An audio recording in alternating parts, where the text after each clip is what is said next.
The Honourable Leader of the Opposition.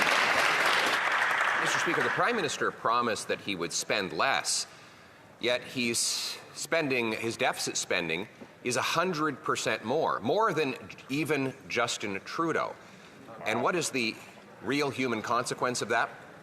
Food price inflation is rising 70% faster than the Bank of Canada's target. And today, the CEO of the major food bank network in Toronto says that there has been a 400% increase in food bank use there. Does the Prime Minister understand that his empty promises lead to empty stomachs? Honorable Ministre des Finances. Mr. Speaker, it's reassuring to hear the Leader of the Opposition that listened to the Prime Minister during the summer. I'm glad to see that he retained that we're going to spend less so we can invest more, Mr. Speaker, and investing more in Canadians. Like, for example, reducing the taxes for 22 million Canadians, Mr. Speaker. Like making sure that people who want a first-time home, buy a first-time home, will pay less in GST, Mr. Speaker. Making sure that we eliminate the consumer carbon tax, Mr. Speaker. I think the Leader should celebrate that this government is there for families across Canada to build a stronger and more... The Honourable Leader of the Opposition. Mr. Speaker, he wants us to celebrate his failures, including failures that are leading to real human suffering. Let me quote the CEO of Daily Bread Food Bank, Neil Hetherington. So giving you some context, previously before the pandemic, we were at 600,000 for the year visits to the food bank. And so it took 38 years to get 1 million visits per year, and then only 1 year to get 2 million visits, another year to get 3 million. Now we are at 4 million visits. Food bank lineups are growing and growing at an accelerating rate under this Prime Minister. Does he realize the very real human consequences of his broken Liberal promises? The Honourable Minister of Natural Resources. Mr. Speaker, I'm here to announce some good news.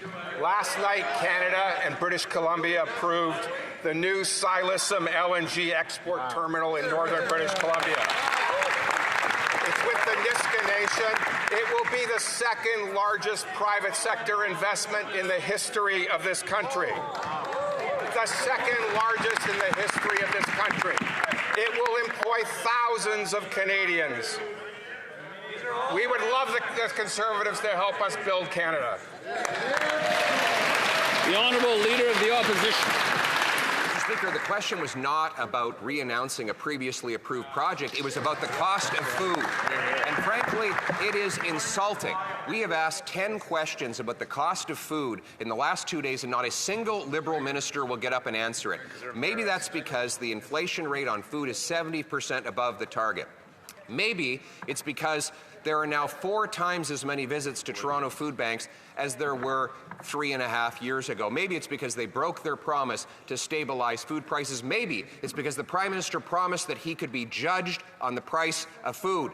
Speaking of which, what's the verdict? The Honourable Minister of Housing and Infrastructure. Mr. Speaker, well, I know we're all in this House concerned about the price of food, and we're also concerned about our farmers. The #1 cost of living in Canada is related to housing, Mr. Speaker, and as I mentioned yesterday, people are concerned about housing prices. This government is taking action to make housing more affordable. With Build Canada Homes, with tax cuts, with the first-time home buyers tax cuts, we're making a difference for people in their pocketbooks. The Honourable Leader of the Opposition. Mr. Speaker, the question was about food prices. Right. Yeah. And he stood up to announce that he's going to be feeding some of his friends who are going to populate this latest $13 billion bureaucracy, a bureaucracy that will build no homes and that will only reward Liberal insiders who, like him, have a record of actually doubling housing costs. Right.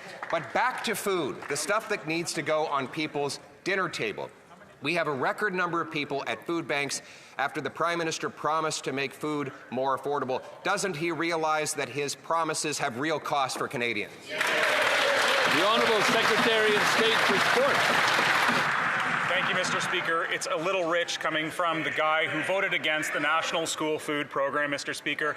But I would like to say that Food Banks Canada does exceptional work, and they also make good recommendations for government. One, they suggest we build up Canada's social safety net. Two, they say we should solve the affordable housing crisis, and we should help lower-income workers make ends meet. Mr. Speaker, all of those things are things that Conservative leader votes against time and time in this House. Hear, hear.